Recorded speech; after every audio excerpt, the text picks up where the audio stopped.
Okay, go ahead. Please start. Assalamu alaikum wa rahmatullahi wa barakatuhu and good evening everyone. To begin with today's session, I would like to call Sister Azifa Ismail to recite a few verses from the Quran.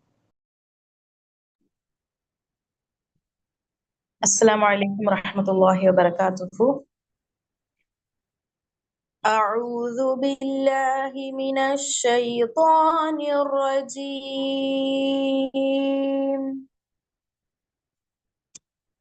بسم الله الرحمن الرحيم.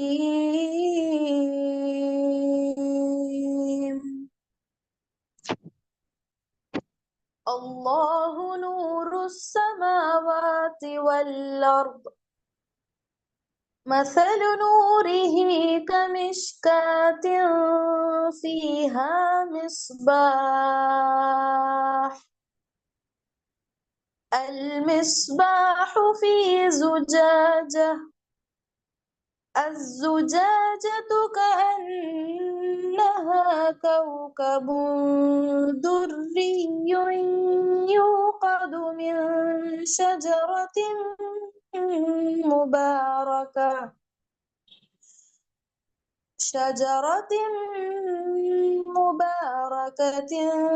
زيتونة لا شرقية ولا غربية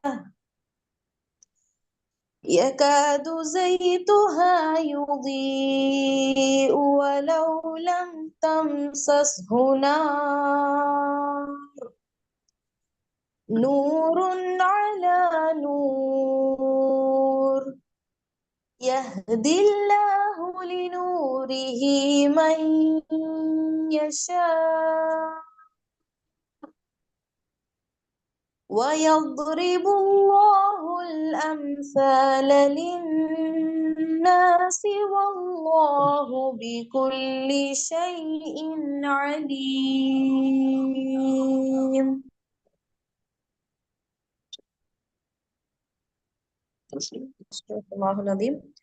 Allah is the light of the heavens and the earth. The example of his light is like a niche within which is a lamp. The lamp is within glass, the glass as if it were a pearly white star lit from the oil of a blessed olive tree. Neither of the east nor of the west, whose oil would almost glow even if untouched by fire. Light upon light. Allah guides to his light whom he wills.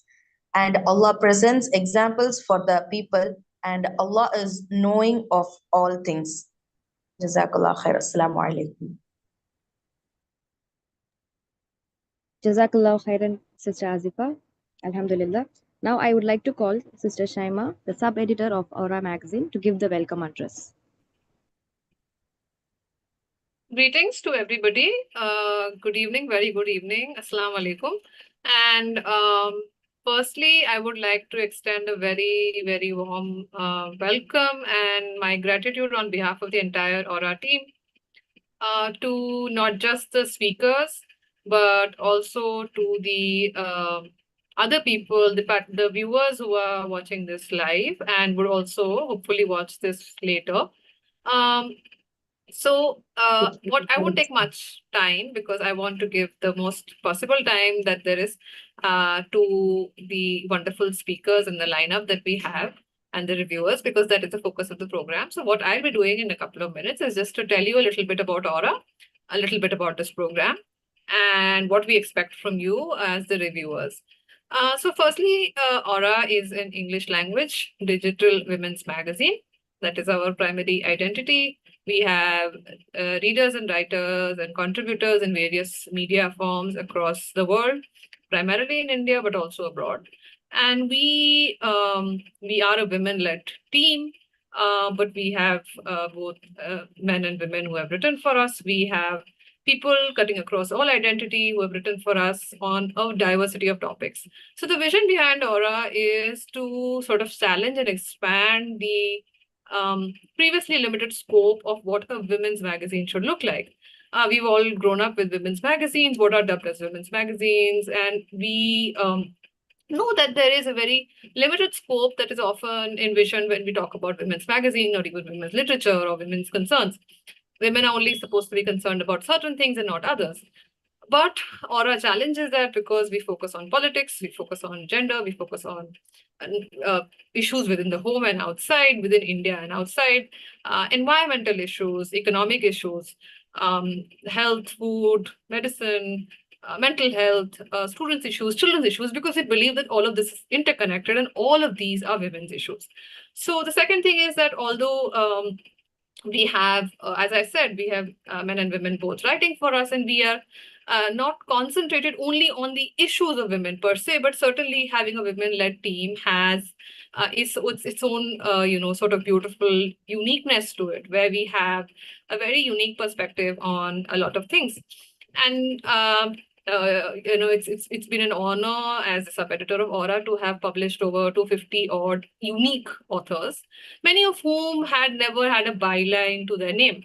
So it was the first time that they were sort of seeing their name next to an article, and many authors whom I have personally seen develop and flourish as writers. So that is the kind of space Aura is, and it is your space. We hope all of you as readers will also transform into writers. And so moving to the second part of this, what is Aura Readers Club? So Aura Readers Club is a feedback session, an interactive session where we invite specialists and experts in their fields, doctors, engineers, homemakers, journalists, lawyers, whatever, whatever is your specialization and your passion and your interest, to review our articles. And so we've done this nationally and internationally. We've had sessions with experts in different states of India and also internationally. So that serves multiple purposes. For us, it is feedback. We want to know what our readers are thinking, and we want to know what experts in their field are thinking. And but it is also a wonderful way to meet all of you virtually, which is why I also encourage you to switch on your cameras if possible, so that our viewers can also know who is speaking, if possible, of course. And it is an opportunity for us to really take on board comments, because we believe that literally the comment box is not where it should stop. We should have actual conversations about the topics at hand. So that is what Aura Readers Club is. And finally, I would like to invite you, and that is my hope, that from readers, from reviewers, from experts, you also go on to writing for Aura, and hope that you encourage people in your lives, in your personal and professional lives, to read and write or contribute in other ways. There is a lot of new media forms that we are experimenting with. So you've seen our website. We have apps, we have social media, pages, whatever, floats your boat. So do encourage other people. And the last point is that I encourage you to be extremely critical and extremely frank. Just because there's a public program that it is available online, it doesn't mean that you have to praise Aura. If you find something that you feel like is not professional, if you feel like it's not working, then you have to tell us. And of course, we love the praise, but we would love even more constructive, valuable criticism that will help us grow. So from my side, that is all. Thank you so much again, and thank you for the organizers, and thank you on behalf of Team Aura. So I hope we have a wonderful evening and we have a productive evening ahead. Thank you so much.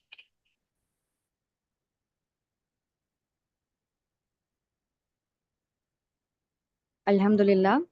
It is indeed a great step to know the review from the specialist. So next off let's begin the session. We have Dr. M. Aisha Begum, who is the Assistant Professor of English from Tirupattur Arts and Science College, who is going to talk on the topic AI and Crisis of Original Thought. Over to you, ma'am. Yeah, thank you, Atufa, sister. Am I audible? Yeah, you're audible. So I would like to welcome all the virtual participants with the Islamic greetings. Assalamu alaikum wa rahmatullahi wa barakatuhu. And I welcome wholeheartedly everyone who is on this live streaming also. I was really impressed by the introduction given by Shaima's sister as well as the recitation of Atufa's sister as well.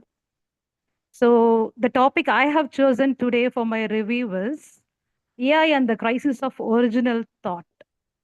This article is written by Noura Sachora. If I am not wrongly pronouncing her name, she is Noura Sachora. First of all, my appreciation to the writer, because the title itself is very much appreciable. As a person of a research, as a person who is related in teaching, learning field for the past 15 years, I can very well connect to the topic. AI and the crisis of original thought, the need of the art, the essential topic that has to be discussed. This is the high time we have. This is the high time we have to realize this topic. I have read the entire article written by her. She has given a very vivid and clear picture of what is going on nowadays in research with related to AI. How people are overly reliant towards AI. So I would like to start with a small joke here, which we have all heard in our childhood days. In an exhibition where various brains have kept, they have kept for auction. So we used to know they used to auction those brains. We used to pull down our own countrymen by saying that in that auction only the brain of our person that is Indian, it has gone for a larger amount. It has gone for a higher sale. So this shows that the brain of Indians have been less used to pull down. It's just a joke. I'm just telling you this. We have all heard this joke in our childhood days. So the author's concern here in this article is that maybe the next generation, that is Gen Z's brain and the so-called millennials generation's brain might go for a over rate. That is, it might be unused. That is her fear. I can clearly sense this fear in this entire article of hers. We, many of us who belong to this 80s and 90s generation, 80s and 90s kids, we have personally seen the evolvement of computers. With awe and wonder, we have seen the usage of computers in malls and shops on those days. Laterly, personal computers usage seeping in our homes, and how those computers now transformed into each and every hand with a handy mobile phones. So it is not only in her article, she has mentioned that these Gen Zs and millennials, they are, it's a lifesaver for them. In fact, it is a lifesaver for everyone. The apps, the so-called apps, the so-called AI tools, whatever we use now, it is literally a lifesaver for everyone who uses it. For almost everything, for money transaction, for transportation, for an emotional support, we need access to AI. The work you mentioned here, I want to review this article on two different angles. A person of being related to humanities, I would like to review this article in two different aspects. That is, one is how it has lowered a connection between human to another human. And the second angle is coming to the research gap. How AI has affected both the connection of human with other humans as well as in educational field, that is in research field. First thing, this term over reliance, that is the threat actually. See, historically we have seen every scientific invention, it has a drastic effect on the humans, how they think, how they process. Like how printing press affected the memorization skills of a human, and how GPS affected the navigation skill, how calculators affected the arithmetic skills, and now AI is, taking everybody's, humans' basic emotional connectivity with other humans. That is what I see in this paper. That is what I want to suggest. The first point here is the over-reliance towards any AI tool will lose the connection between a human to human. So if you go behind some 10 or 15 years, go back some 10 or 15 years, when there was no GPS facilities, whenever we used to travel to an unknown place, if we want to travel from an auto rickshaw or whatever means it is, we used to ask the drivers or ask the person, whoever there is, for help. We will be asking for the routes and everything. So here, GPS is really a wonderful app which actually makes works easier whenever person travels and everything. That's a different part of it. But here, when we notice the other side of GPS, we have completely lost touch with human beings. That connectivity. Today's generation, they completely rely on completely rely on these AI tools. They don't want to believe in human beings. They don't want that emotional support from the given by the human beings. So this leads to self-obsession and self-admiration, in my opinion.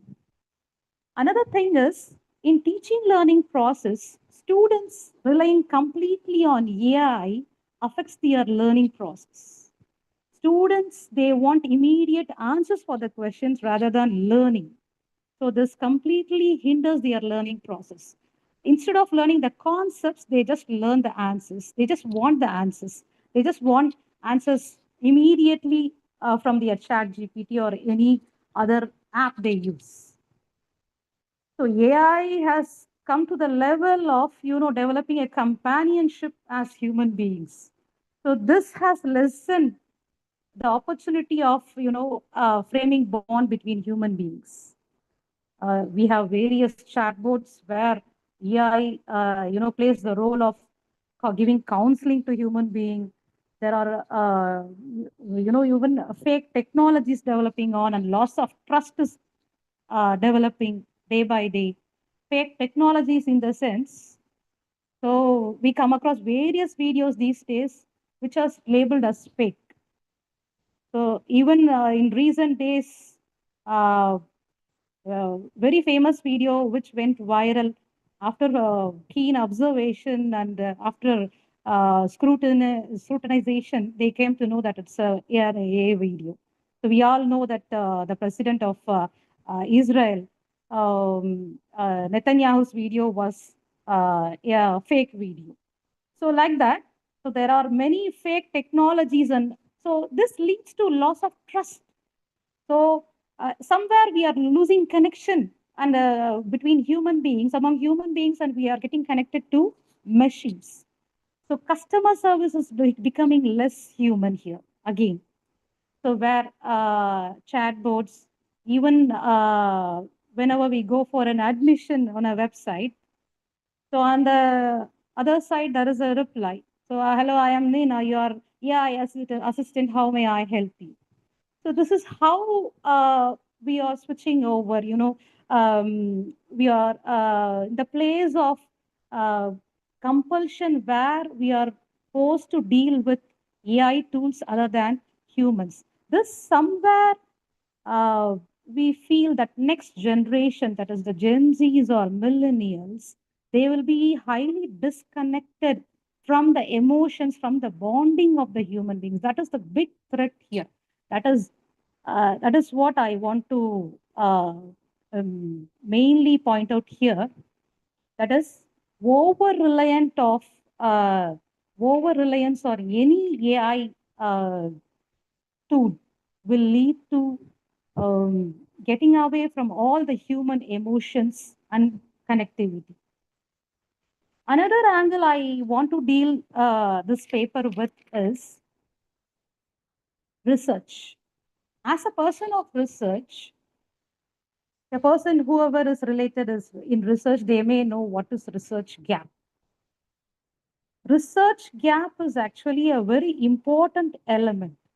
Any field to survive, any field to evolve, actually needs for a proper research to be continuously and consistently going on or carried by a prospective researcher. So we all know that research gap is nothing but a topic that is uncovered, a problem that is not yet solved, which we can get only through by extensive reading. So we all know AI is nothing but an extensive collection of database. So these days, researchers approach AI for research gap. So if we approach AI for the research gap, again, there will be repetitive of research gaps. Again, the same repetition will come in the research. There will not be any innovation or there will not be any newness in it. So this is another threat while there is an extensive usage of AI. And many researchers may identify the same obvious gaps suggested by AI, leading to repetitive research topic. So yeah, when you examine AI, AI encourages trend following research. Trend following means actually a topic that is on trend or that is talked over repeatedly, that is spoken over repeatedly, that is discussed over repeatedly. So here the issue is the novelty may decrease in research area. AI itself has become a source of new research questions. This is one satisfying thing I could say, that AI itself has become a source of new research question. Why I'm saying this is maybe AI, the topic of AI itself can be taken as a research. This only is a small relief here, I can say.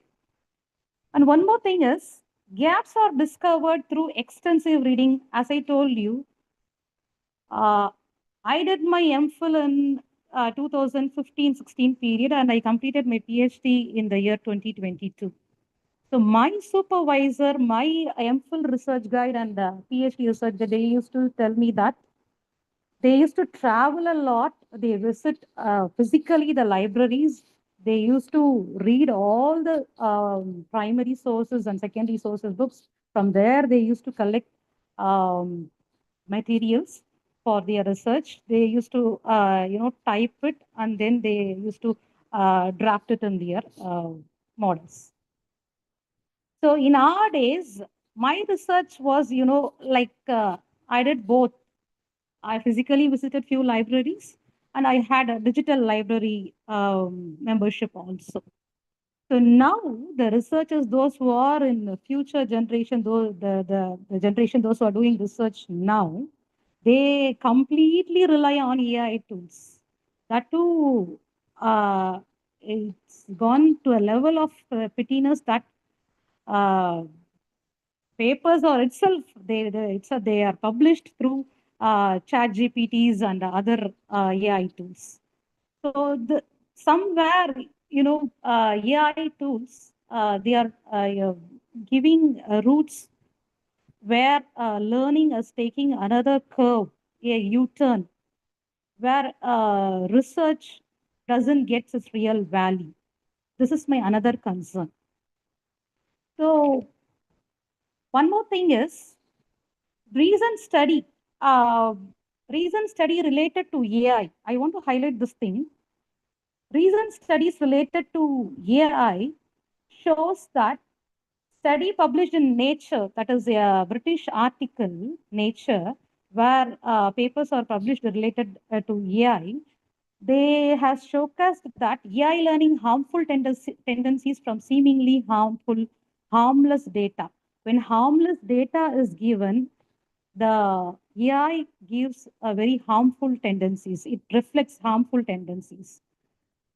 So another tendency that another research they have showed is AI becoming a yes man. That is a kind of AI psychophancy, AI psychophancy. Somewhere the teaching learning process has drastically changed, which has become very illogical. AI giving violent solutions to non-violent problems. Here, a model suggested extreme actions such as harming someone to solve a problem despite violence not present in the training. Examples used for the experiments.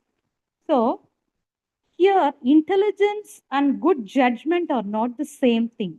These examples doesn't show that AI is evil or conscious or getting rogue. Instead, they show a fundamental difference between AI and human thinking. Humans reason using experience, emotions, values, and common sense. AI optimizes patterns and probabilities. So, at the end, I would like to conclude it in this way. The real issue is not AI itself, but how it is used. If we substitute AI for thinking, original thought may decline. If we use it as a tool to challenge assumptions, explore alternatives, and accelerate learning, it can actually strengthen creativity and innovation. Thank you, one and all.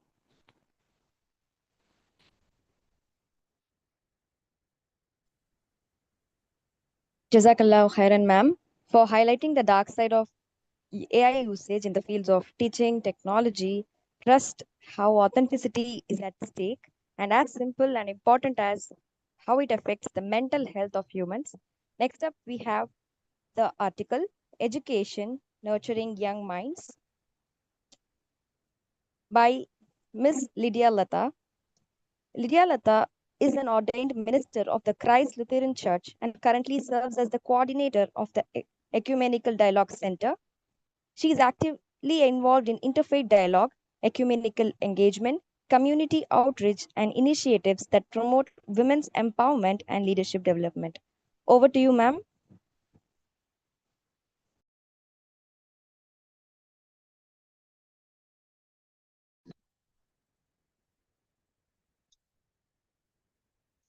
Good evening, everyone. Good evening, ma'am. Am I audible? Yes, yes. Okay. Happy evening to everyone, and especially Sister Fatima and the team for inviting me to the great fellowship, as well as to discuss about various issues, problems, as well as to listen to you people. And I express my sincere thanks to the Aura magazine and the team. And special thanks to sister, educator, teacher Hina Fahan for the wonderful article Nurturing Young Minds. Why mothers, teachers need ECC training.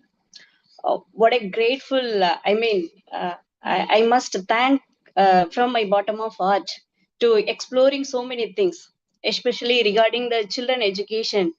As the previous madam was explaining about the brain and use of the brain, and it is very much needed at this hour, especially to leading the future generation. And here the educator Hina Fahan, she was really wonderfully made biggest change. Maybe if we really follow her article, no, definitely we can bring a greatest change in our future society, and we can build a healthy society. In this article, Nurturing Young Minds, why mothers and teachers need ECC training, early childhood caregiving education, as a thoughtful and wonderful exploration and the importance of early childhood of care and education in shaping the child's future. She writes with clarity and conviction. The article successfully bridges education theory with the practical realities faced by parents and educators today. And there are a lot of strength in this article. The first one is emphasizing early childhood as a foundational stage. Scientific understanding with the everyday parenting and teaching to the children.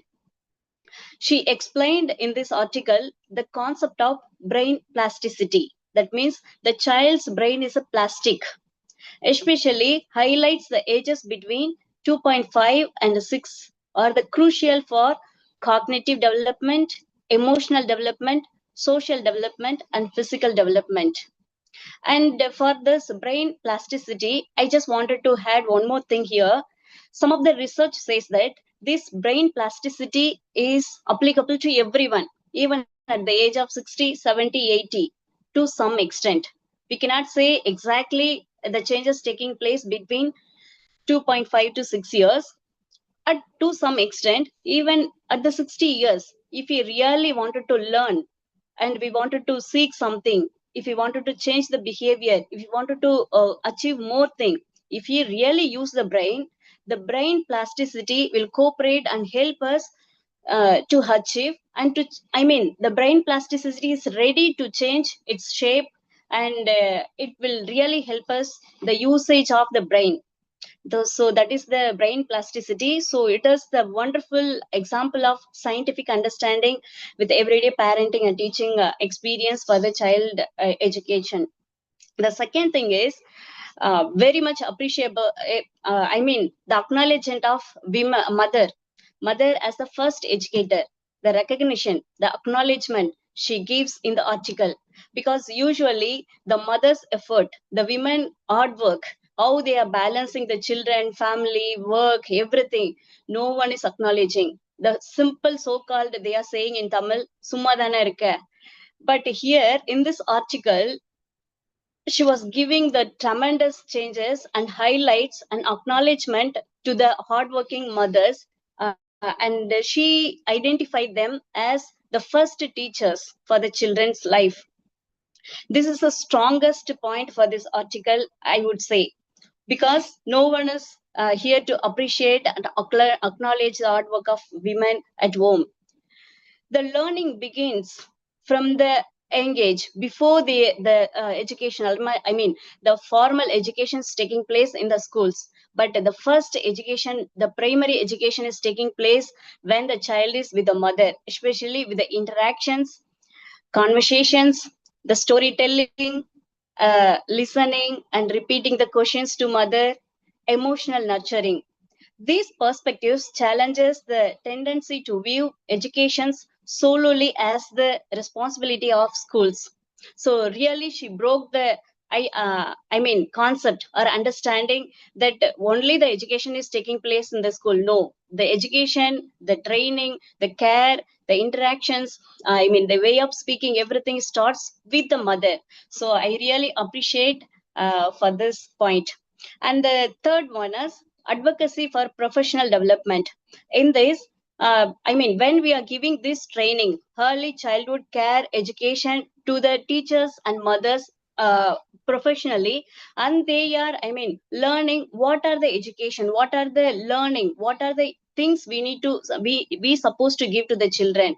I mean, the other thing is like so many methodologies and so many development they are taking place. It's like mug upping, and whatever we are teaching to the children, they just mug up and write, and the understanding of the subject is very much questionable. But this training really will help the mother as well as the teachers to help the child to develop age appropriate learning methods and emotional support strategies and play based trainings and methods.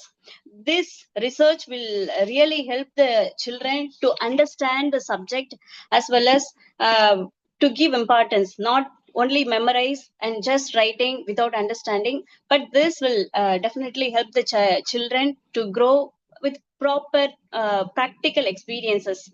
And the fourth one is holistic approach to the child development. The educator, the article author, she discussed here the academics, the learnings move beyond the highlights importance of emotional security, because everyone, I mean children in these days, as we are living in the AI world, digital lifestyle, and the media itself deciding their lifestyle. But through this education, the caregiver as well as the teachers, they knew what to teach and what not to teach, and what helping the children to learn and unlearn. These are the things it's highlighted, especially social interactions, creativity, and physical well-being, ethical formation. These are the basic values the author is mentioning here. When we interact socially, helping the children to have social interactions, they will, develop the creativity. When they develop the creativity, physically they will be like fine, and they will start thinking about what is ethical and what is unethical to, develop within them, like ethical formation. So these are the things will have the children to have a holistic approach through the child development. And the fifth strength is for this article, the participants' testimony.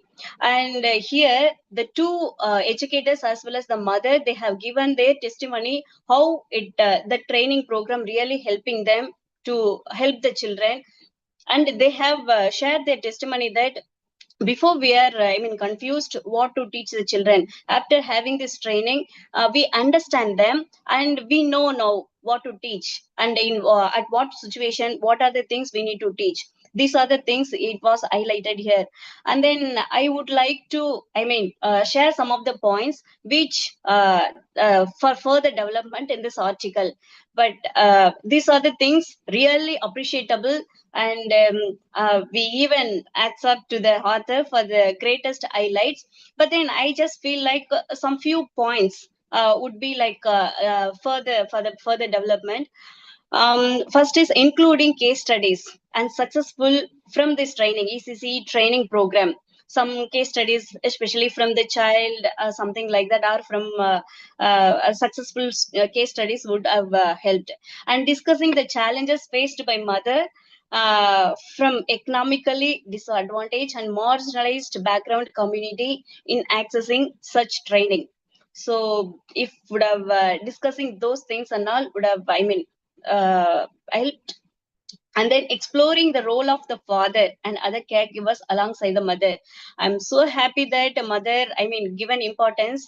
But then in childhood education, care, development, whatever it may be, mother and father both play an important role and balanced role. Even if one fails also, the child the formation days and all will be like it is somehow chaos and confused. But the way she gave the importance to mother, I'm so much happy. And if you have given exploring the role of the father and other caregivers also, like could be added. And providing practical recommendation for the implementing community based ECCE program initiatives.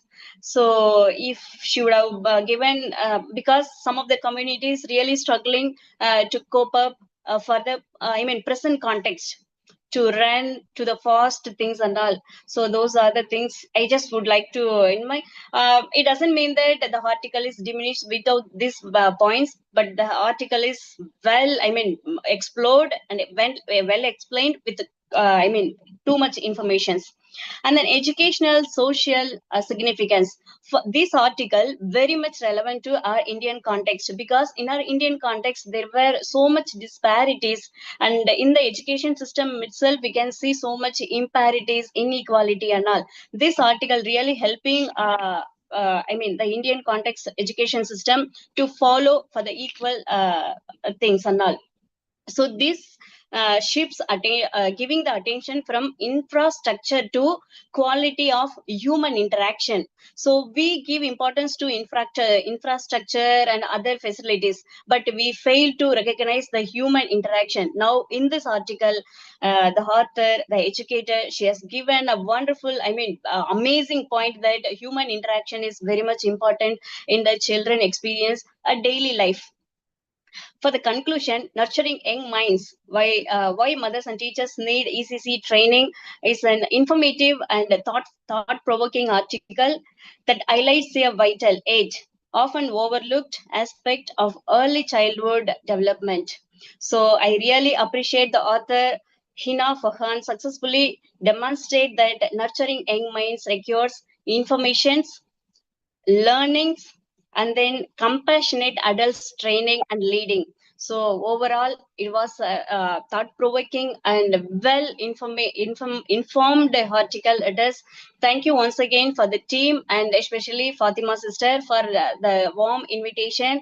And thank you so much for the greatest fellowship. Once again, thank you so much for the team. Thank you, ma'am. It is wonderful to see how enthusiastically you have understood the concept, starting from brain plasticity in terms of how it helps in learning, mother as an educator, and a complete new window to the modern parenting, teaching, and child development. So next up we have the article Understanding the Real Iran. For this we have Nazima Farisha, a counseling psychologist at Safe Space, who is currently working towards making her practice more deaf inclusive. Beyond her professional work, she is an admirer of the arts and passionate reader and writer, often describing her relationship with books and words as an attempt to consume the world one thought at a time. Over to you, ma'am.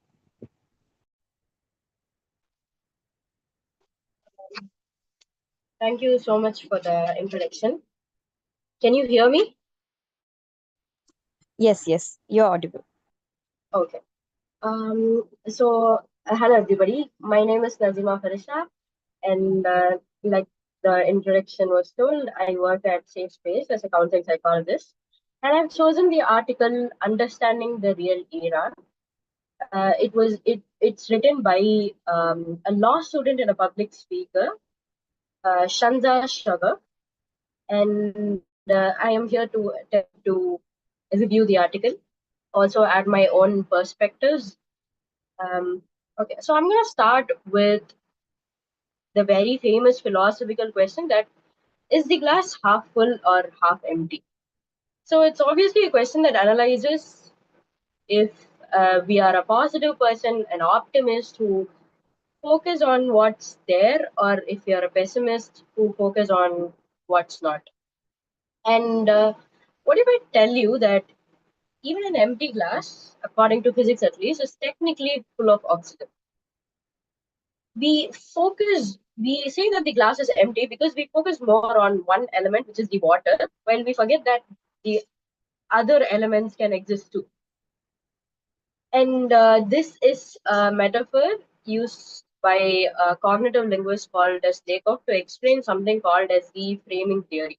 So framing theory in media psychology explains how media uses certain frames. Media portrays certain frames for the audience to perceive, while they withhold certain frames that they don't want the audience to perceive. So, so basically, the media tells us what to think about through the frames, and what not to think about, and how to think about what to think about. So, media has control over a lot of things, right? So,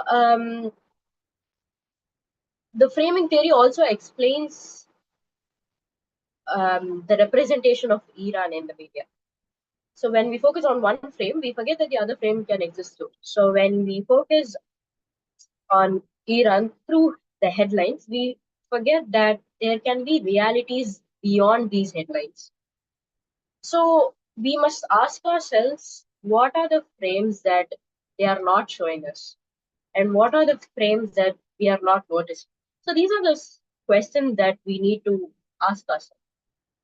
And another simple psychological concept that helps us understand how this works is a concept called as classical conditioning. We might have heard this through, we might have read this experiment of Ivan Pavlov feeding his dogs. So basically, what he did was every time he fed his dogs, he rang a bell. And this was done so repetitively.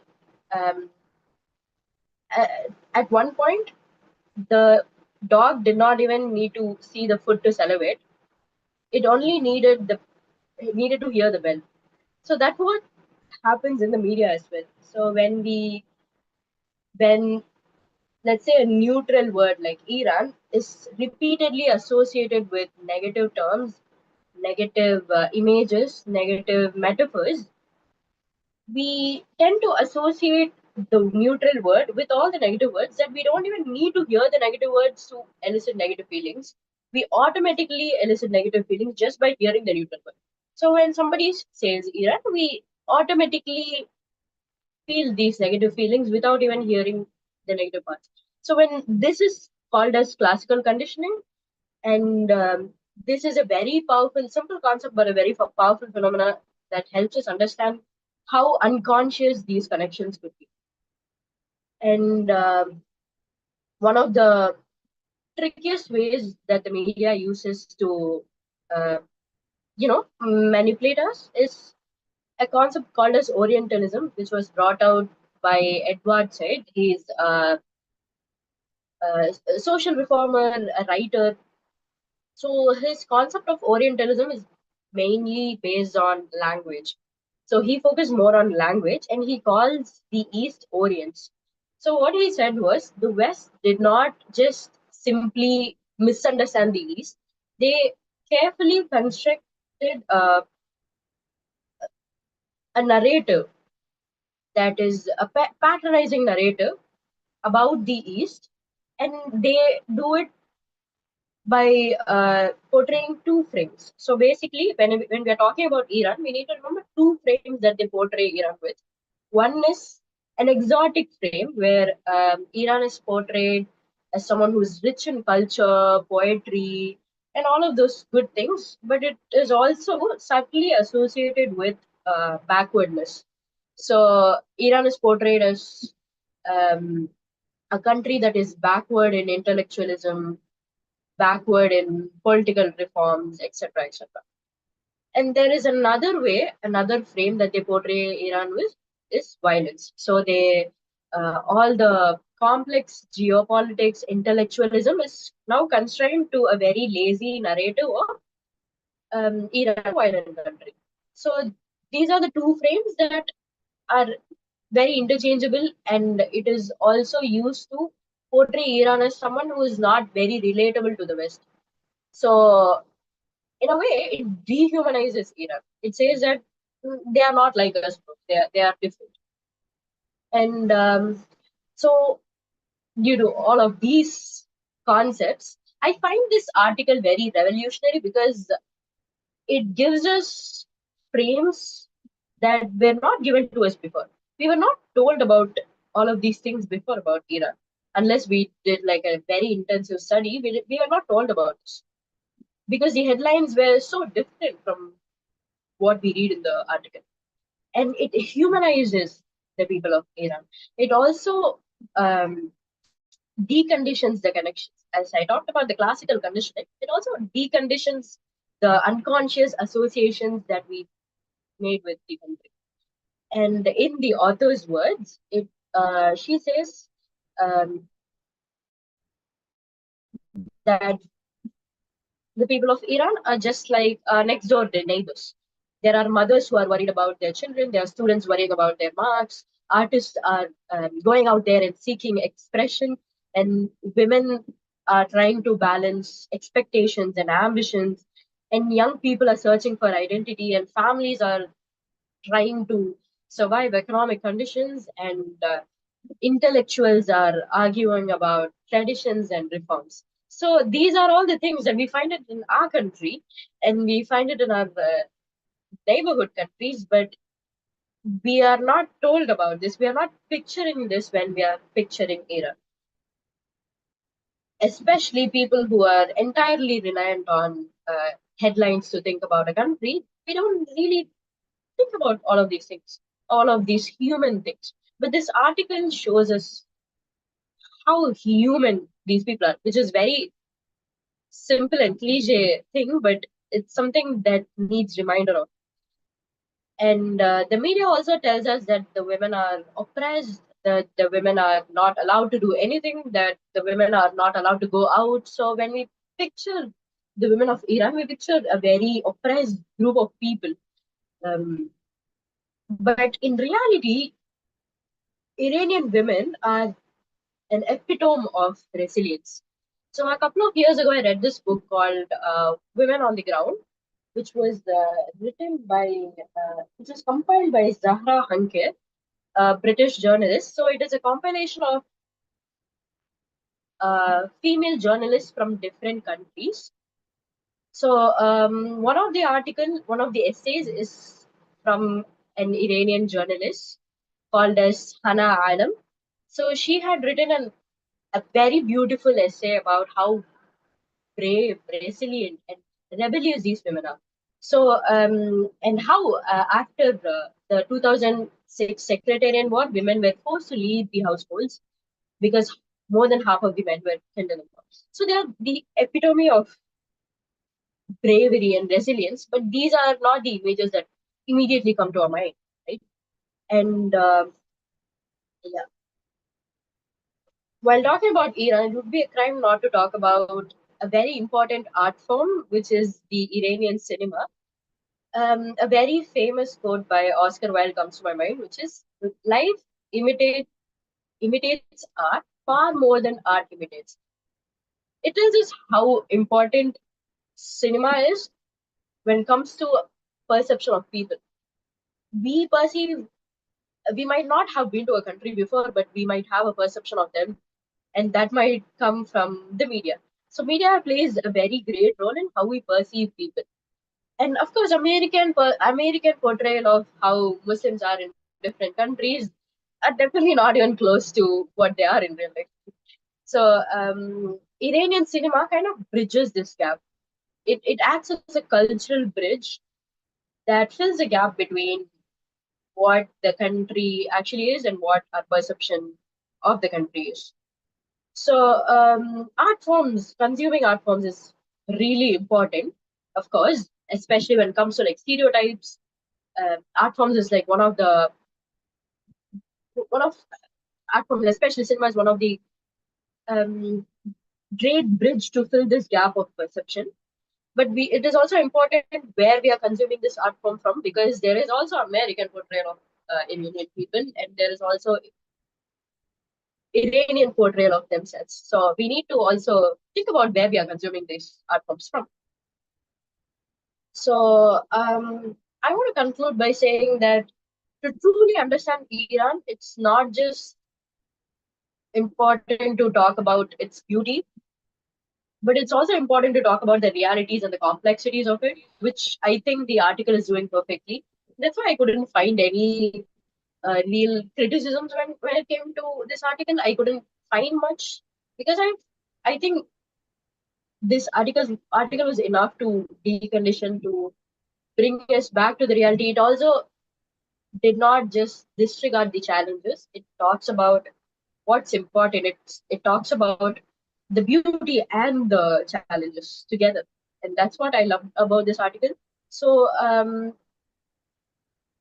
if there was one takeaway for me, and if there should be a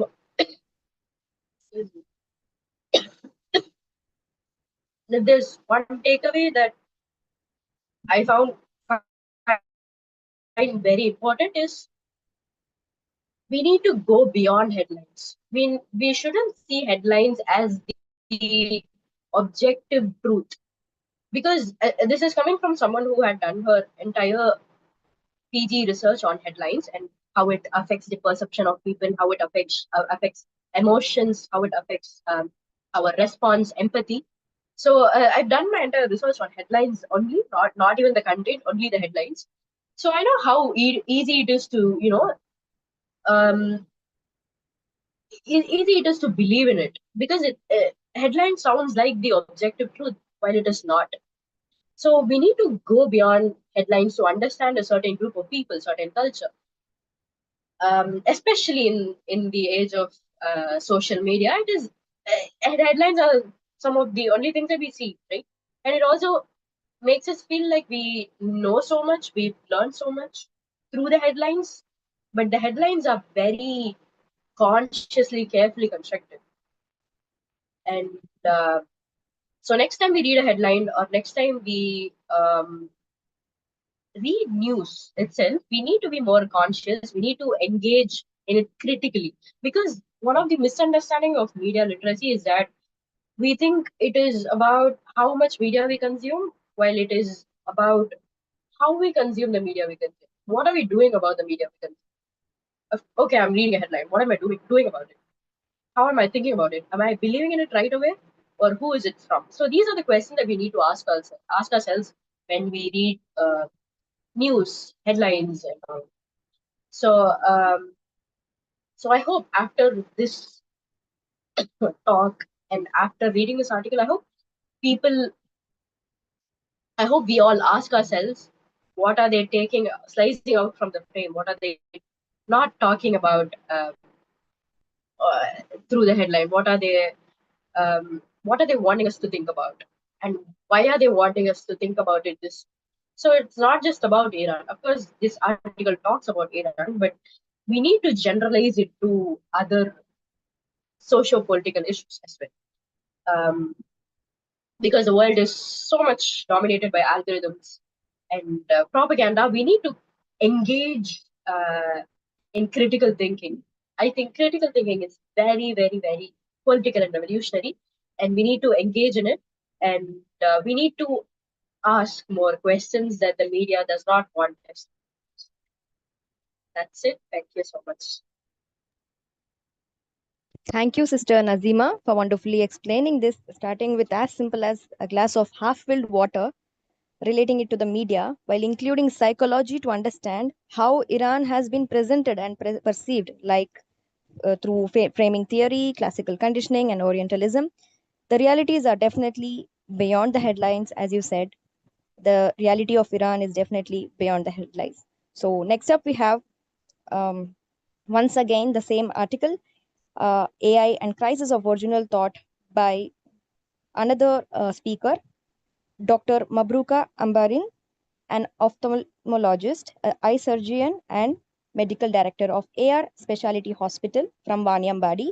She completed her postgraduate studies in ophthalmology at prestigious Regional Institute of Ophthalmology, Chennai. With 6 years of experience as a chief medical officer at an NGO hospital, she has dedicated her career to providing quality eye care and serving the community. She currently leads her own eye and ENT hospital in Vaniambadi, offering comprehensive and advanced laser eye care services with a commitment to excellence and patient well-being. Welcoming you, ma'am.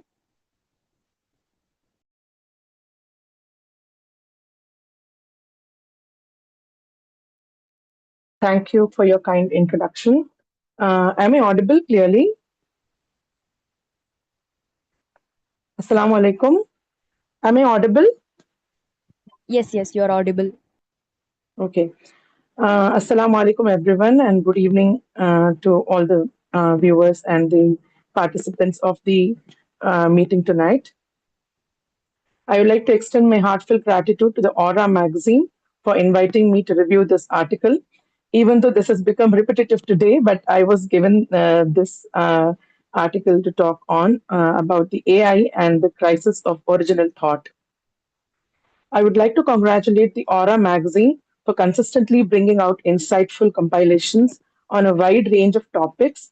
And it is a unique magazine from by the woman and mostly read by the woman, I guess. So I really appreciate that from for the editors, and I'd like to congratulate the editors and the team for having created such a wonderful magazine and speaking up on the topics like geopolitics and social issues, etc.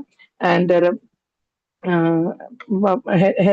you know, uh, uh, letting the readers to ponder over those issues. So my heartfelt congratulations to the author, Miss Noora. She has for choosing such a relevant and thought-provoking topic. AI and the crisis of original thoughts. The article encourages meaningful reflection on the growing influence of the artificial intelligence and its potential impact on the human critical thinking and human development as such. She has also spoken about the behavioral development and the personality traits itself because of the development of critical thinking.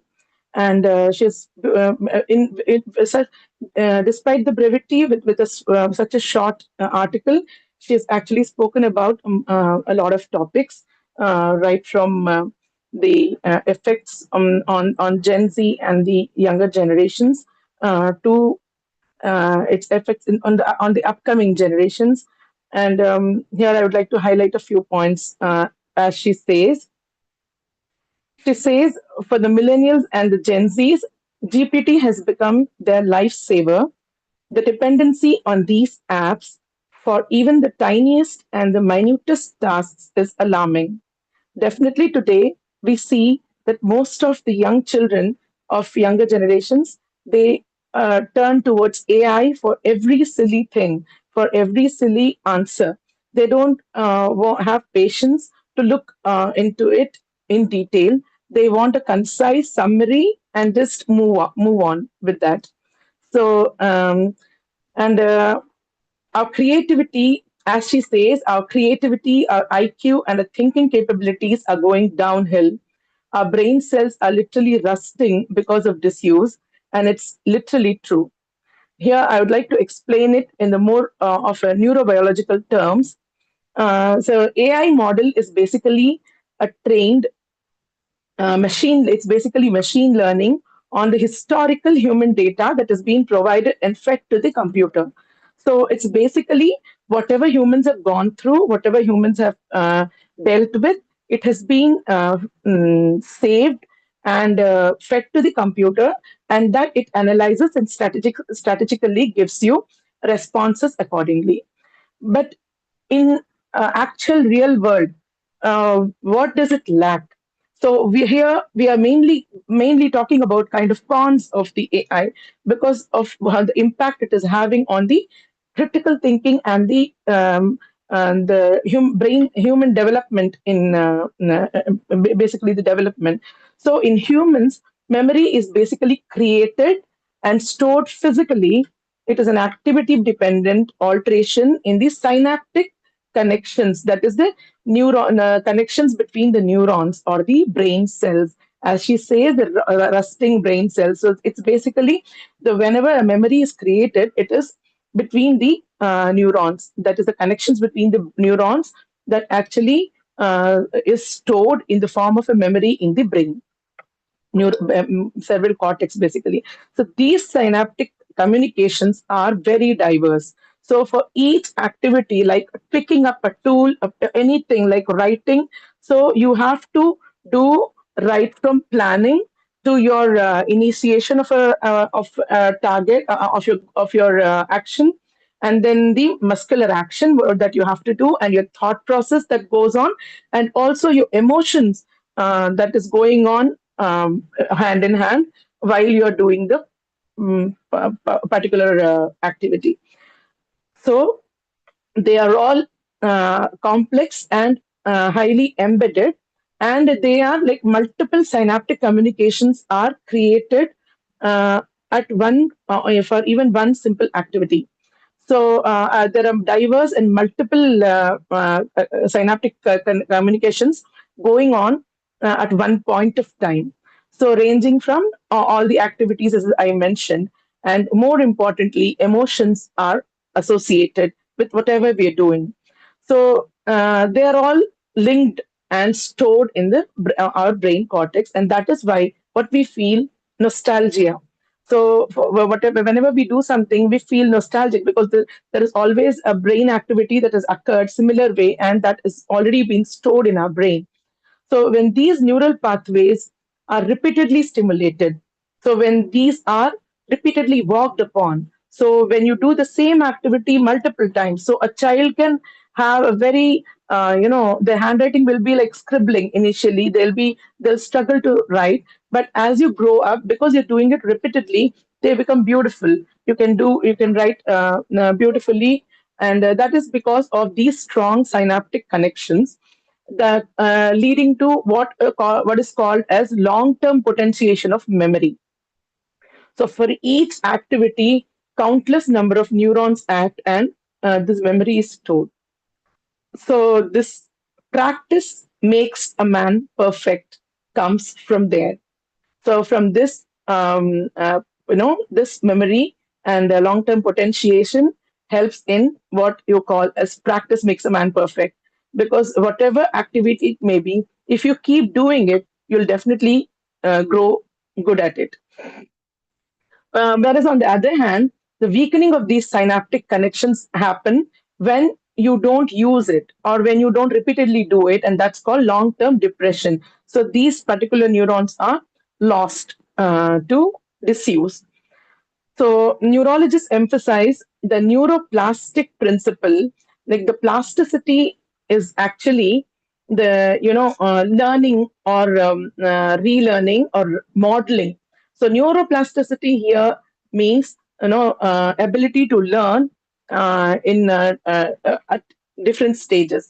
So basic principle in neuroplasticity is you use it or you lose it. So if you're using your muscle, you're retaining the strength, you're retaining the power, you're able to walk, you're able to do your activities.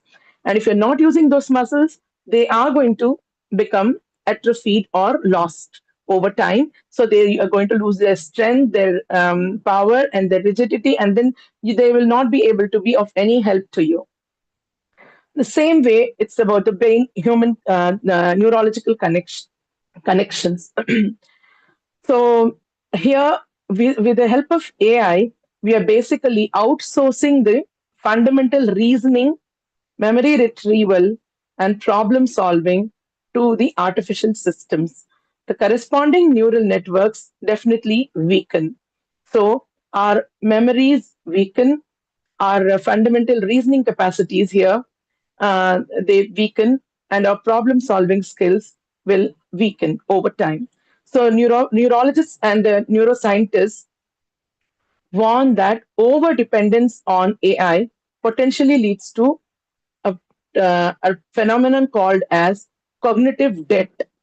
Cognitive debt is the long term cost to your thinking ability, learning capacity, and understanding that comes from repeated offloading mental work to external tools.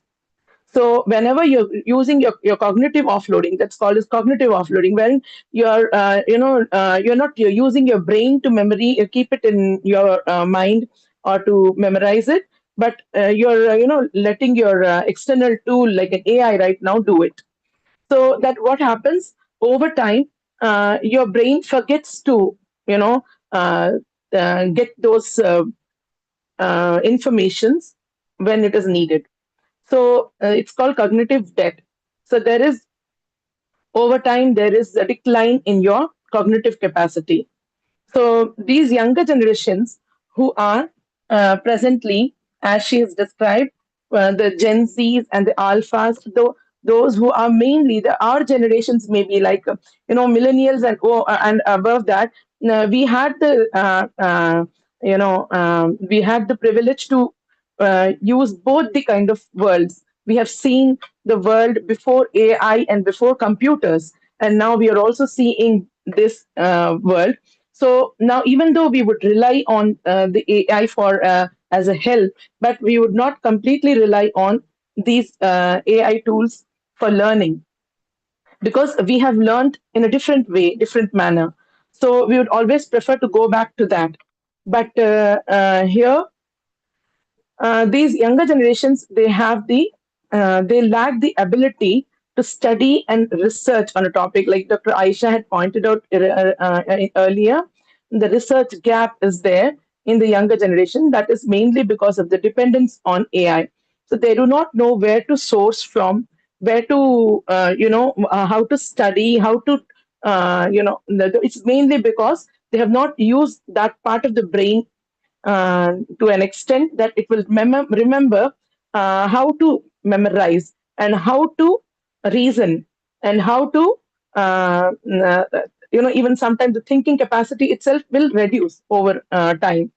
So the habit of dependency is depriving their brains of training and improving their memory, and hence their very thinking and analyzing capability and their personality traits will totally change. And also, I would like to highlight here the greatest risk of AI is not only that the children will think less, it's not only about the children thinking less, but also that the children will read less. So even for smallest of the topics, for the smallest of the projects right now, for school projects and all, the children, they turn to AI, then they get immediate answers, immediate gratifications. We must actually inculcate the habit of reading and research in our children, so that they will have they come out of this dependency on AI. And so they actually, even though the AI, with the use of AI and with the help of AI, whatever they are doing today, whatever they are able to achieve today, whatever the small gratifications, the immediate gratifications that they are achieving today, uh, can be can be helpful for them. But then over time, they will lose the ability to do a lot of activities which if they would have done without the help of AI. I'm not telling that they should not depend totally on AI, but then it should only be a tool as a help, and without complete dependence. So they will actually lack a lot of capabilities. So, and the author also says that AI has become our counselor and therapist. AI being a machine learning through fed data, it inherits many prejudices. So whatever sometimes there are error in the reading also, and there could also be the wrongly fed data that the AI has picked up.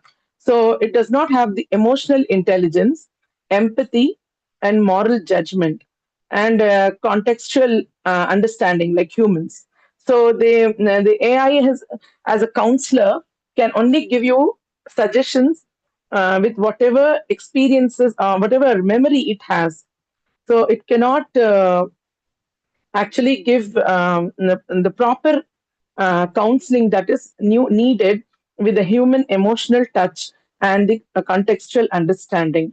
So without appropriate, if used without appropriate uh, critical judgment, human judgment, AI can be very dangerous and can produce harmful outcomes, as we've seen in many instances wherein the children are nowadays relying on AI as their friends.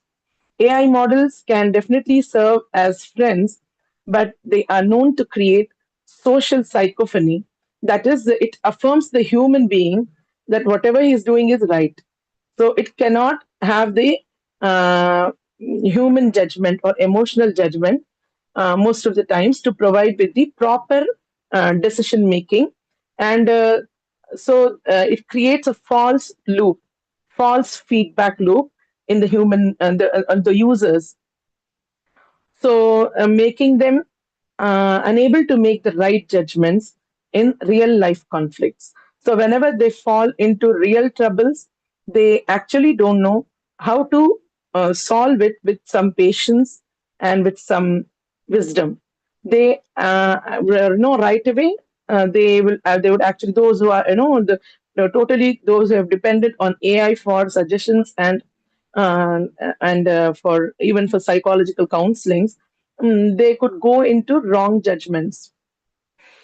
And the AI are being used as a trusted friend and a confidant. They may share their thoughts, personal plans, emotions, and sensitive information.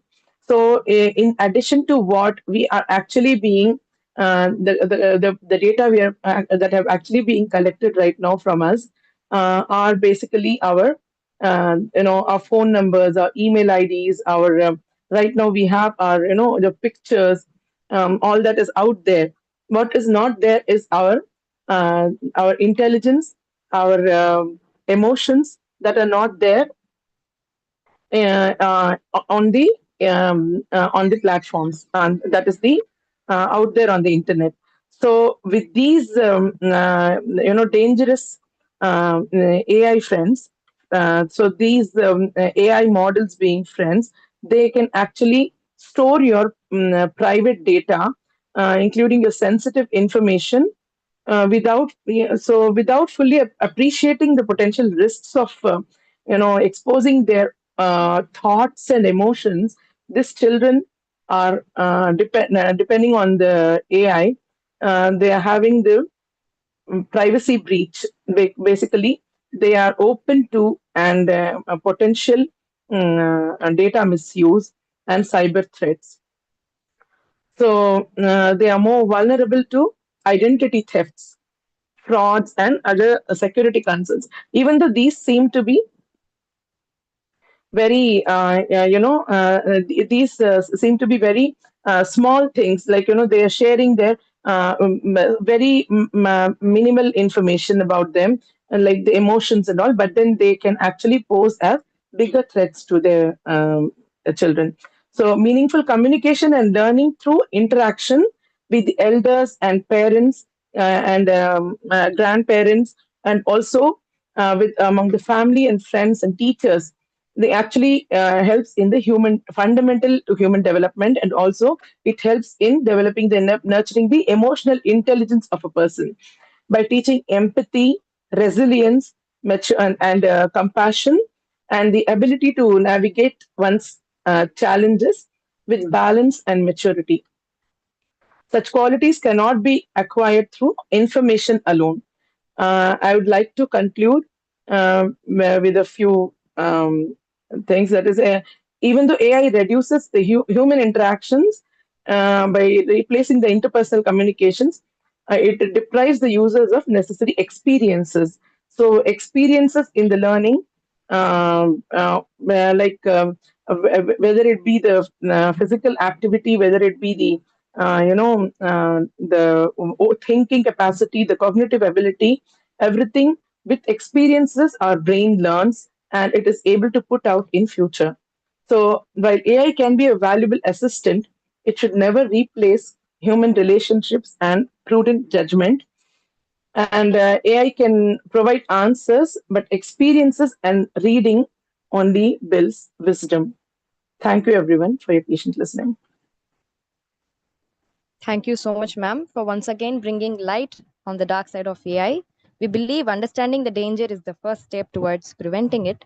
So, next up, we have family, the changing father child relationship. For this, we would like to welcome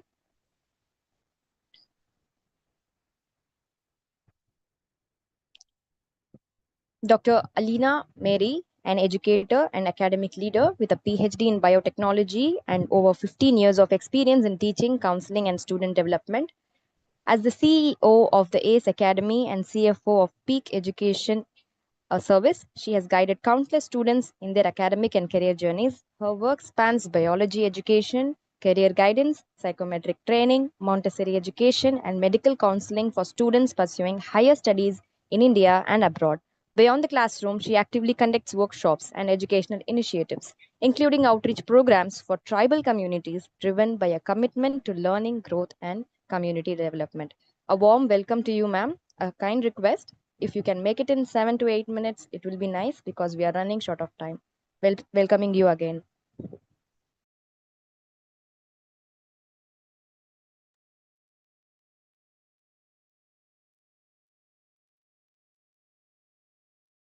Am I audible now? Yes, ma'am. Hello, live family. Thank you for tuning in. Today, I'm going to give a punchy review because since it is a very shortage of time, I'll give a very punchy review on a powerful future in the latest Aura magazine, which is focusing on father-child relationship. Yes, we are all highly connected with this topic. So that is why, honestly, when I read this topic, it slight away hit my heart, and I wanted to share three quick reasons why the specific issue is a game changer. See, while starting my session, I just wanted to came to know from everyone. Please kindly open your live chats. And what is the one word that you describes about your relationship with your father? Let me know. And then we will discuss it. Yes, of course. But to make this as a live session, I wanted to hear from you, from everybody, please. What is the one word or the describe any one word about the relationship with your father? Yes. Could you please open your chat box? Yes. I'll quite getting few comments from everybody. Sanya, that is love. Thank you, ma'am. Atufa, your father is a hero. Yes. And another that they have given us as a respect, and father who is an emotional bond he has created. Yes, of course. Even in this father-child relationship, here in this Aura magazine, when I go through it, I'll go with three specific issues and reasons. First of all, the first one that redefines the modern fatherhood. As you all know, this modern fathers, they are moving away from the traditional fatherhood and from a disciplinary, strict father role to from a financial provider to become an emotional anchor to the family, to his wife, to the children nowadays. This will always highlights the beauty of a daily small interactions, and they are helping out the families in our day-to-day course. Yes, when I think about this, I'm thinking about my grandfather, because I'm in my 30s and you were all in your 30s, I think so. You might see in your grandfather, your father, as well as your child with his father. You please connect these three things, how they are. When I looked into my grandfather, when I realized this few things from my childhood, is whenever my grandfather is coming into the home after finish his work, everyone came to me and say, please go inside. Don't make noise, because your grandfather should go and take some rest, like that. Nowadays, it was not like, I think so. Why? Because the fathers, those who have given respect, no? Before and all, they also having the love, they also have the connections with the father, but it is in the form of respect. But nowadays, this children, this 2K kids, it's not like that. Secondly, it celebrates the emotional transparency. What is this emotional transparency? This emotion transparency that always don't shy away from the challenges the fathers will show to us. It always talks about the unspoken pressures of the fathers. See, now even if you think about our fathers, yes, definitely he never talk about his emotions or the financial problems or the work pressures or the health issues, what they are having it inside. Because they don't want the child to be get affected. So nowadays, when I look into all the parents nowadays, when I'm going in, even in our school, in our institution, in our guidance program, I met so many fathers nowadays. They actively come forward to take part in the parents teachers orientation program, or in their academics achievements, or in any activities with the parents. Yes, they are actively coming forward nowadays.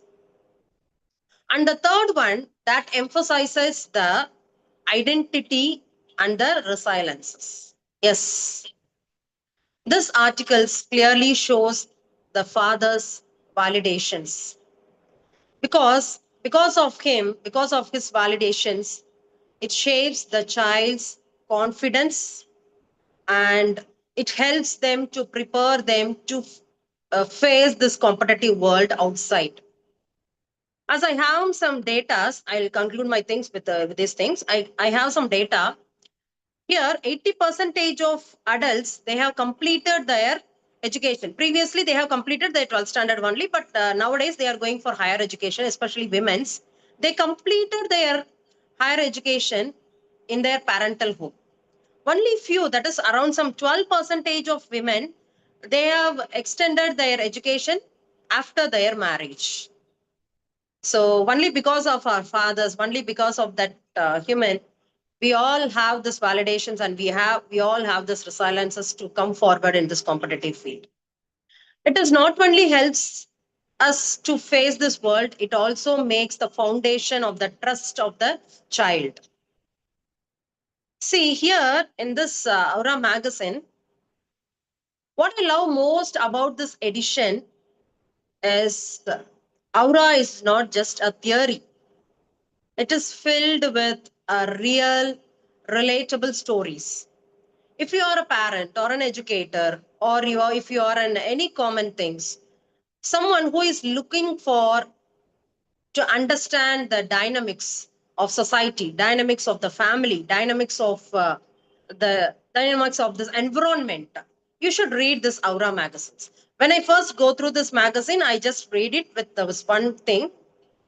And later on, for this last few days, I'm telling that daily, at least even in my free times, I go through this magazine and I read nearly some 20, 15, I can complete nearly some 30 to 40 articles, I think so.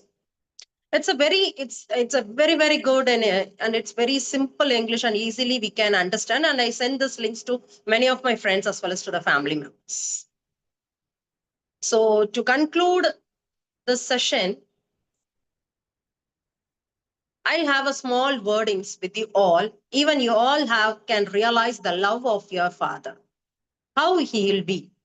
Before that, I have asked you a few questions. You have given some answers, but now you please think it of about the modern fathers as well as your father. How you define your father, whether he is in a modern fatherhood or he will be in an emotional type, or he has given you an identity or a resilience. Yes. So I conclude with the small wordings that I was written by me after go through this thing.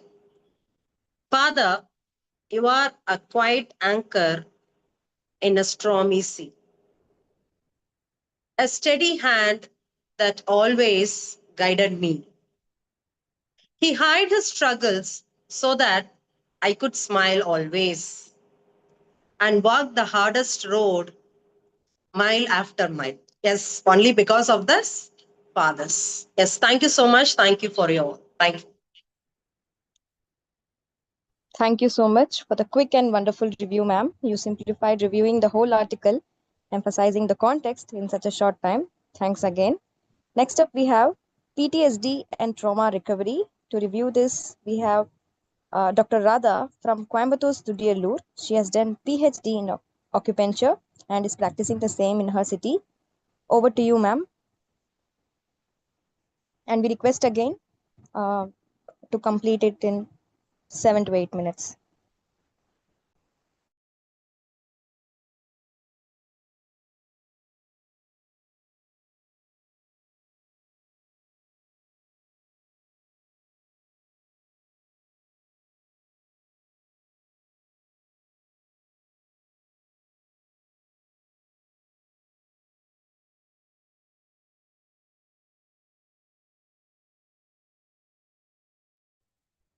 Atufa, please check whether she is there in call. Is she there in the, as she joined?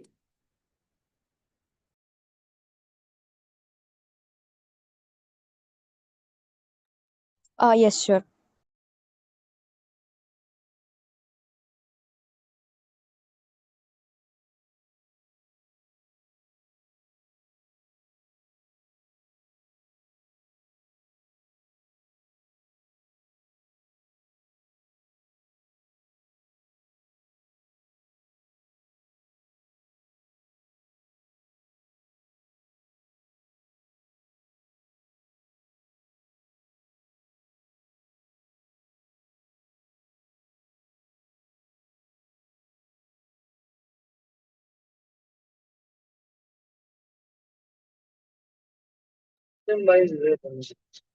அதுப்பா next நம்ம இது பண்ணிடலாமா? வந்துட்டாங்களா?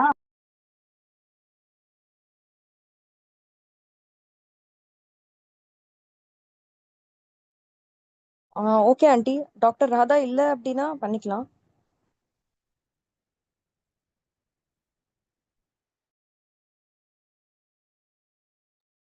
If she's not there, you can call the next speaker, and then you can ensure that she joined, and then you can call. This is the last article actually, and then we have editor's comments.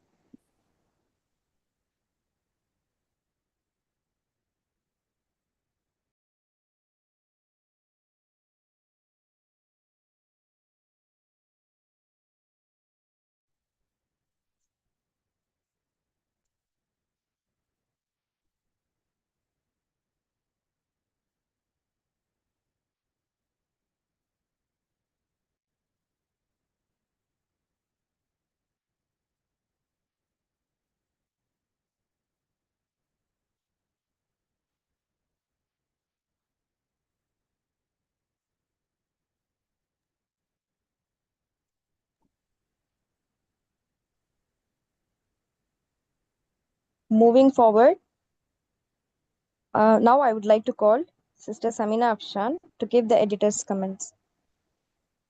Good evening, everyone.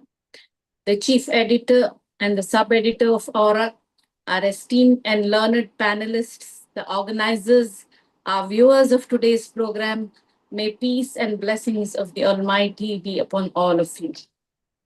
It's indeed a privilege and a joy to listen to all of you, to listen to you at the Aura Readers Club, Tamil Nadu.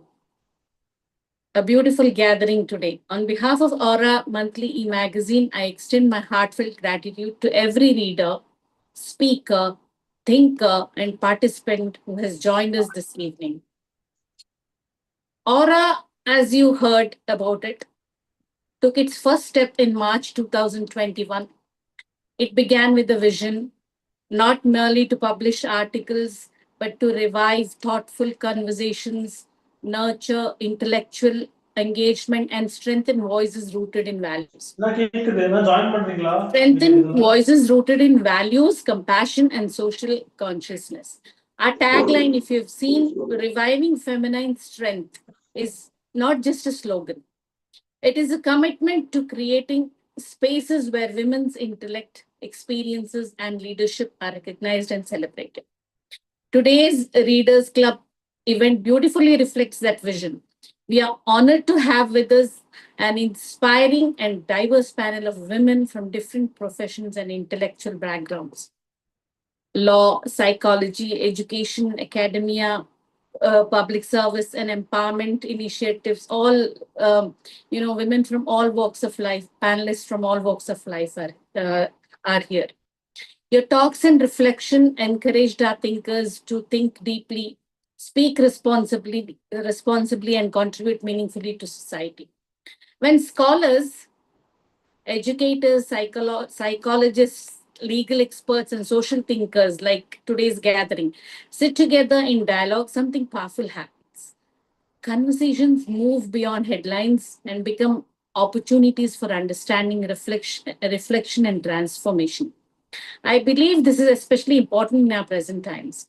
You must have noticed that Aura, unlike the idea of typical women's magazines that often limit themselves to fashion, celebrity culture, or superficial lifestyle trends, Aura e-magazine engages deeply with the questions shaping contemporary society. It creates space for meaningful conversation on identity, spirituality, social change, ethics, family, education, community concerns, legal issues, and the intellectual and emotional lives of women today. So Aura does not underestimate its readers. It recognizes women as thinkers, contributors, nurturers, and change makers. By addressing relevant and sometimes challenging subjects with depth and sensitivity, Aura becomes not just a magazine to read, but a platform to reflect, connect, and grow. Our goal has always been to create meaningful conversations that continue long after the article ends. We live in an age where information is overflowing but often lacking wisdom, right? Opinions travel faster than understanding. In such a step, readers, communities, and intellectual forums become deeply necessary. They remind us to slow down, think critically, listen respectfully, and engage with ideas responsibly. That is why gathering like this, like the Aura Readers Club, matter a lot. Uh, And I must say, seeing such accomplished women together on the one platform is itself a powerful statement. It sends a message to young girls and women watching us today that intellectual engagement, leadership, scholarship, and public participation belong to women as much as anyone else today. At Aura, we believe reading is an act of empowerment. A reader is never passive. Every meaningful book, article, or discussion shapes the way we see the world, right? Reading teaches empathy. Every meaningful society has always been shaped by readers. Before there were reformers, there were readers. Before there were revolutions, there were books.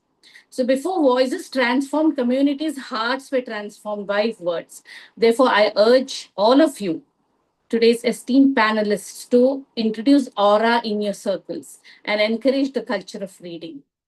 Shaima, a sub-editor of the sub-editor of Aura, spoke about our social media handles. Kindly spread the word and take Aura to the masses. At Aura, we dream of building not just a magazine, but a community of reflective minds, a space where intellect and empathy coexist, where faith and critical thinking strengthen each other, where creativity is rooted in values. From this platform, I invite all of you to write. I saw you all speak about the articles, and then I really felt that you all can write. Uh, Please write for Aura and enrich it with your thoughtful insights. Especially, I would like to mention Alina Mary, ma'am. Thank you so much for that beautiful poem that you recited at the end of your talk. Uh, so I would like to express my sincere appreciation to all our panelists for taking time to be the part of this initiative. Your presence enriches this platform and inspires meaningful engagement among readers. To our readers and enthusiastic viewers this evening, you're the soul of Aura, you're the strength of Aura. Writers may write, editors may curate it, speakers may speak, but it's readers who give life to the ideas. We always look forward to your comments and critiques. For us, every thoughtful reader of Aura strengthens the culture of reflection and responsible discourse. Thank you all once again and have a very good evening. Thank you.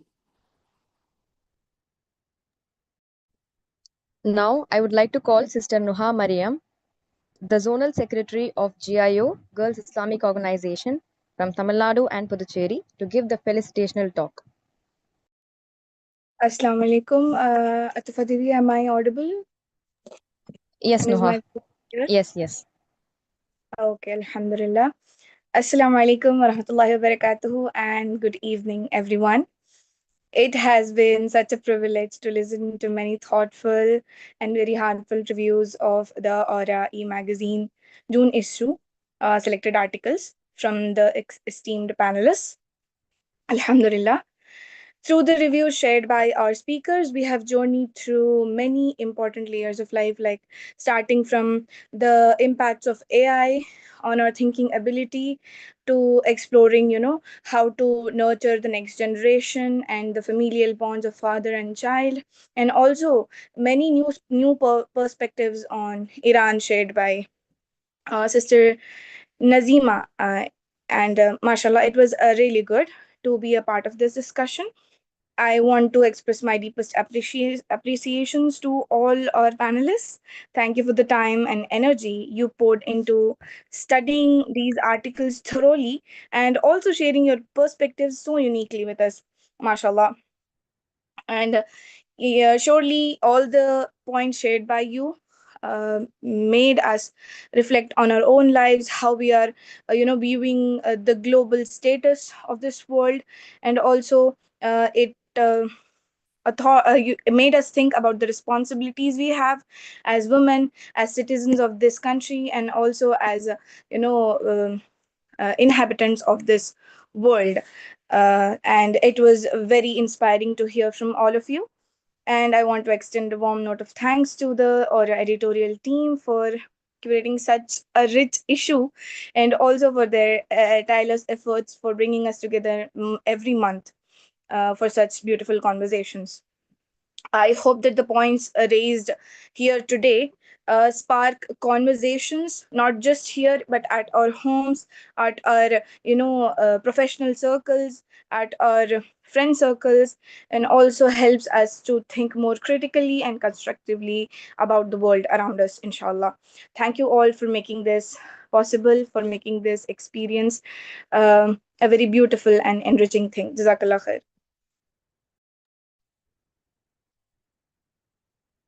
Now, let's warmly welcome the Chief Editor of Aura e-magazine, Ms. Rahmatunnisa Sahiba, to give the presidential address. Thank you so much, Atofa Nasiha, for wonderfully anchoring and controlling the entire proceedings of today's program. Also, I would like to thank Sister Fatima Jalal and all those who were associated with in organizing this wonderful program. We say that words are very powerful. The written words, the power of written words, we always talk about. And spoken words also have their own power and their own influence. But when spoken words are based on or are inspired by written words, that have more, more power than all those conversations that take place in our circles. Our sisters, Sister Semina Afshan, and also our beloved sub-editor Shaima, they have already spoken regarding what Aura is, what this Readers Club is for, and they have given a glimpse of what you can expect from Aura. Thanks to the Almighty, and also thanks to all the supporters, Aura is in its 6th year, and it will be completing 6 years by March 2027. So all these years, without any delay, every month we have been bringing one issue after the other on in time, without any delay or any glitches, and it reaches our readers. This is one of the greatest achievements of Aura, and also it creates a lot of discussions among our readers. And this is another one. So we as human beings, we usually say, or usually people say that we have only one life. So we must enjoy as much as we should. That is what people always say. But at the end of the day, what matters or what gives you more happiness than any of the riches in the world is what you do or how you contribute to make the world a better place for everyone to live, and even for the coming generations to live. So those who can write, they are writing, and those who can publish, they are publishing. All these have an impact in this world and make it better or worse, but of course, we all should try to make it better. There are written words that make it worse also, that also we know. So in this sense, now I would like to appreciate all of you, all the speakers who have joined today. Sister Aisha Begum, Sister Lydia Lata, Sister Nazima Farisha, Dr. Mabruka, Sister Alina Mary, and Sister Noha Mariam. I would like to thank all of you. While I was listening to you, I could sense your capacities and your expertise and, your, good outlook of life also. And you also want to do something. That is what I felt. So definitely, along with your other activities, you can continue supporting Aura by your sincere feedback, criticisms, where you want Aura to improve, or what you expect from Aura, your demands from Aura, all that you can do. Also take it, as our editor Saiba said, you can take it to others. Taking anything that is good to others, accessible to others, is also rewarding thing that we can do. Also, I'm really, really very proud of my team Aura, the technical team, the editorial board, the writers, and all those who support Aura voluntarily to make each and every issue after issue, better and better. See, at Aura, excellence is not there is no end to becoming excellent. It is like an ongoing process, but always we want to make it better than the best. So this is our attempt, and in this, Readers Club plays a very good role when experts come and join together, and we sit together, and when we talk about the published articles, it means a lot to our writers, and also it means a lot to Aura. So Aura is yours, as I always say. Keep growing Aura together, because when words move, societies move, societies progress. So let us do that work together. May the Almighty bless all of us. Thank you so much, all of you, for joining at this late hour. I don't think I need to speak anything more. Thank you all. Thank you so much. Thank you, ma'am. As we come to the end of today's Aura e-magazine Readers Club review session by Tamil Nadu and Puducherry, I would like to express my sincere gratitude first to the Almighty and to all our speakers for accepting our invitation and sharing their valuable insights with us. My heartfelt thanks to the Aura e-magazine team, GIO Tamil Nadu and Puducherry, GIH Ladies Wing Tamil Nadu and Puducherry, and everyone who worked behind the scenes for their efforts in making this program possible. May Allah the Almighty accept our efforts, bless all those who contributed to this session, and enable us to continue benefiting from knowledge. Thank you so much, everyone, and Jazakumullahu khairan. Good evening.